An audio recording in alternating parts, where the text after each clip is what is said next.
Hello and welcome to your second practice and improvement.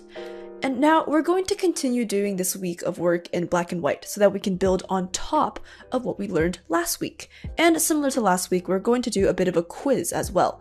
You'll be able to find all of the answers included in your week 2 deliverables. So, I want you to look at some of the films that I've listed out, and they'll be in your worksheet, but I'm just going to put them up here really quickly so you can get a sneak peek about what's going to come. And here are the shots that I'd like you to look at. And I want you to tell me, what composition is it? What ratio or ratios, plural, can you find? Then I would like you to do a black and white study in the same 3-color method that we did for last week. So let's quickly do one together so you have an example. This shot is from the movie Pride and Prejudice, one of my favorite movies, by the way, and it would be classified as an arrival shot. This is because the scene is mostly environment-based, and its purpose is to show off the gorgeous location that the character is surrounded by. You can tell this without even knowing the movie because the character is just so much smaller compared to the environment. This scene is obviously focused on the environment and not the character. When it comes to ratios, I immediately single out the horizon line, which is at a kind of a 1/3, 2/3, roughly there. I tried to find a vertical alignment too, and our main character rests also on a very rough 1/3, 2/3. Kind of like that. So the dotted line, the blue dotted line, is where the character is, but the blue line is kind of more accurate to where 1/3, 2/3 would actually be. Now, in the actual movie, this scene would be moving, so she would be able to sit perfectly on that 1/3, 2/3 line if the shot were just from like a few seconds later. So she really is very well suited to be in the 1/3, 2/3 position. So those are the different ratios that I find in the movie. Now, I would create a grayscale study and take it into the 3 values so I continue to learn how to differentiate my black and white values.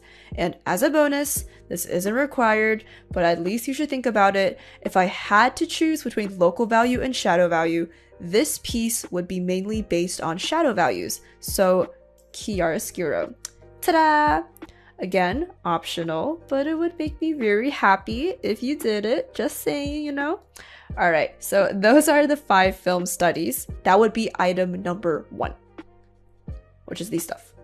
The second part is to create some compositions of your own, and it's time to get really creative. So I'm going to have you choose between 2 stories. Little Red Riding Hood or Cinderella.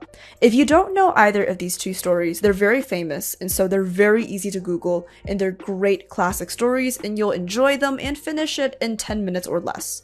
This is because these 2 stories have very easy to recognize story beats, and you're going to recreate the 5 compositions we talked about in this module yourself, again in black and white.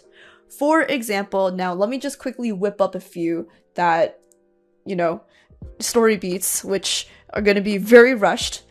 But let's, for example, take in Little Red Riding Hood, the arrival shot could be Little Red coming to Grandma's house. Again, this is all meant to be on the much more simple side than what I expect your homework to be. But regardless, the next shot, the big versus small, is when the wolf first meets Little Red and we see how big he is. And then the altarpiece composition, as an example, could be the pretty flower that Red wants to go and pick. And then the hiding from and spying on is when Red is looking at the wolf through the door and she sees him kind of just resting in the bed, acting as the grandma.